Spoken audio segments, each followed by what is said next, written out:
Quand j'ai commencé à échanger avec mes premiers prospects LinkedIn qui avaient envie de mettre en place une stratégie sur la plateforme, il y a une objection qui arrivait que j'avais pas, mais alors pas du tout vu arriver. Le problème de l'objection, c'était Bastien, j'ai envie de faire plein de choses, mais je ne sais pas vraiment comment tout coordonner et comment tout accorder. J'ai envie de faire un webinar, j'ai envie de proposer une consultation offerte, j'ai envie de proposer une consultation payante, mais j'ai aussi un programme extrêmement cher à vendre et je ne sais pas comment tout accorder.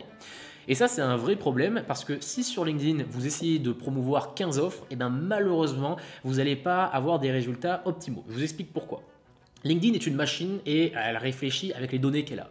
Si par exemple dans votre réseau il y a plein de DRH, eh bien, elle va se dire ok, cette personne ce qu'elle veut c'est qu'elle veut d'autres DRH et donc je suis sûr que ça vous arrive si vous êtes un coach par exemple, vous avez plein de demandes de coach qui vous demandent de rentrer dans votre réseau. Sauf que vous c'est pas vos prospects idéaux. Mais le problème c'est que LinkedIn va voir les coachs arriver et donc vous allez accepter les coachs et elle va se dire putain cette personne elle kiffe les coachs, elle en veut plein donc je vais lui en donner plein. Et vous voyez, c'est un cercle vicieux et c'est pour ça que vous devez absolument déjà vous poser la question à qui sur mon LinkedIn, à qui est-il destiné? Si jamais, par exemple, vous avez envie de cibler, n'importe quoi, des dirigeants de la région lyonnaise, eh bien, il faut absolument que dans votre réseau, vous essayez de faire un minimum de ménage pour avoir uniquement des dirigeants de la région lyonnaise. Ensuite, donc, on en vient au fameux problème, comment faire pour promouvoir plusieurs offres? Aujourd'hui, il faut mettre en place ce qu'on appelle une échelle de valeur. Qu'est-ce que j'entends par une échelle de valeur? Aujourd'hui, on va se retrouver donc sur le splendide PowerPoint. Votre prospect est en bas de l'échelle. Il est en bas de l'échelle, imaginons donc que c'est notre dirigeant de région lyonnaise. Et bien, si vous avez envie de lui proposer un webinar, vous avez envie de lui proposer aussi une petite prestation payante, ou alors vous avez aussi envie de lui proposer un grand programme, le programme sur 6 mois qui sera extrêmement long, vous n'allez pas le promouvoir directement sur LinkedIn. Dans un premier temps, vous allez uniquement utiliser LinkedIn pour partager du contenu gratuit. Parce que l'échelle de valeur va être de la sorte, c'est que en bas de l'échelle, il y aura les tâches qui seront le moins chères pour vous, qui vous coûteront le moins de temps, qui au prospect lui coûteront aussi le moins d'argent, mais par contre où votre valeur sera le minimum de ce que vous pouvez lui apporter. Et donc aujourd'hui, quand il sera en bas, LinkedIn va être uniquement destiné à promouvoir justement ce contenu offert. Et ensuite, vous allez essayer de faire grimper donc ce prospect dans votre échelle de valeur. Et pour le faire grimper dans votre échelle de valeur, et bien là, vous allez donc dans un premier temps utiliser LinkedIn. Et une fois que cette personne, vous lui avez donné du contenu offert, vous allez essayer de le ferrer comme un poisson avec un appât, avec ce qu'on appelle votre hook. Le hook, c'est quoi? C'est donc en anglais, ça veut dire un hameçon. C'est pour ça que je dis ferrer le poisson. C'est vous allez lui proposer par exemple votre fameux webinar ou alors une consultation offerte. Moi personnellement, je préfère la consultation offerte dans un premier temps. Et ce qui est génial, c'est que là, à partir de ce moment, pof, le prospect n'est plus sur LinkedIn. Le prospect n'est plus sur LinkedIn. Donc vous voyez, LinkedIn, la seule chose que vous allez consacrer, c'est de créer des relations avec le prospect et ensuite vous allez très rapidement le faire sortir de LinkedIn avec un hook en proposant de s'inscrire à un webinar ou en le proposant de s'inscrire à une consultation offerte que vous allez lui proposer. Et ça, c'est vachement intéressant parce que comme ça résout un petit peu le problème de qu'est-ce que je vais promouvoir sur LinkedIn. Sur LinkedIn, vous allez uniquement promouvoir votre contenu offert. Vous allez uniquement, d'une façon assez générale, vous allez parler d'aucune offre à part de votre fameux hook, à part de ce fameux webinar. Et l'avantage, c'est que si vous proposez une consultation offerte, eh ben, vous allez en effet pouvoir avoir une personne au téléphone et voir un petit peu où vous allez la rediriger. Mais ce qui est bien, c'est qu'au-delà du hook, vous allez ensuite proposer autre chose.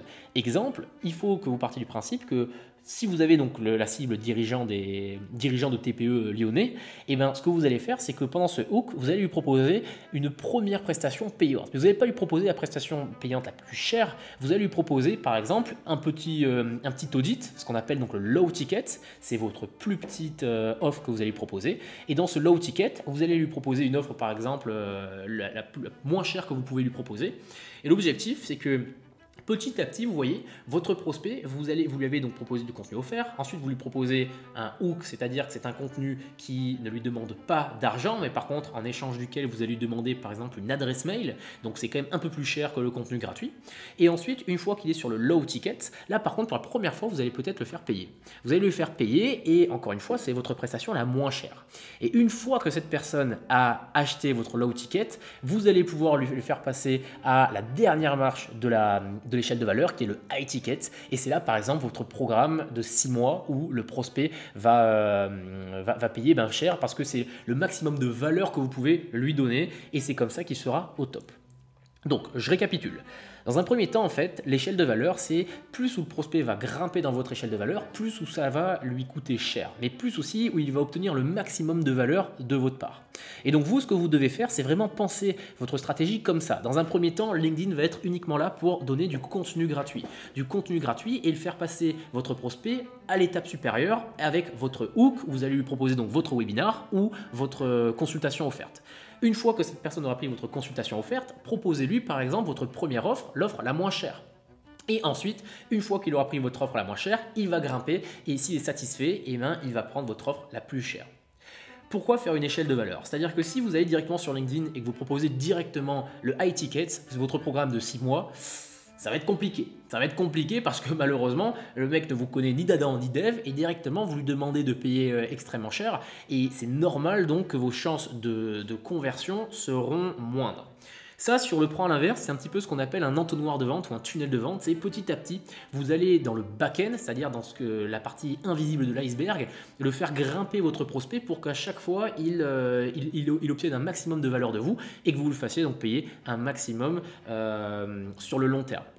C'est aussi ce qu'on appelle la lifetime value, c'est-à-dire que votre prospect, une fois qu'il est ici, eh bien vous pouvez encore le faire monter et au final, un prospect donc, que vous avez juste obtenu sur LinkedIn, il se retrouve à payer pour votre low ticket, pour votre high ticket, pour d'autres tickets que vous allez lui vendre et c'est pour ça que l'échelle de valeur est extrêmement importante. Donc c'est ce que je vous recommande vivement. Aujourd'hui, mettez en place une échelle de valeur dans votre stratégie LinkedIn et c'est comme ça que vous allez maximiser aujourd'hui toutes vos actions sur LinkedIn. Même topo, si ça vous a plu, mettez-moi un like, c'est vraiment important pour moi pour que je comprenne si ce genre de vidéo, si ce genre de format vous plaît. Et n'hésitez pas à vous abonner pour recevoir les petites notifications quand je mettrai une autre vidéo. Et en attendant, toujours pareil dans la description, si vous avez envie d'en savoir un petit peu plus, je vous propose de vous inscrire à une prochaine formation live que je ferai sur LinkedIn.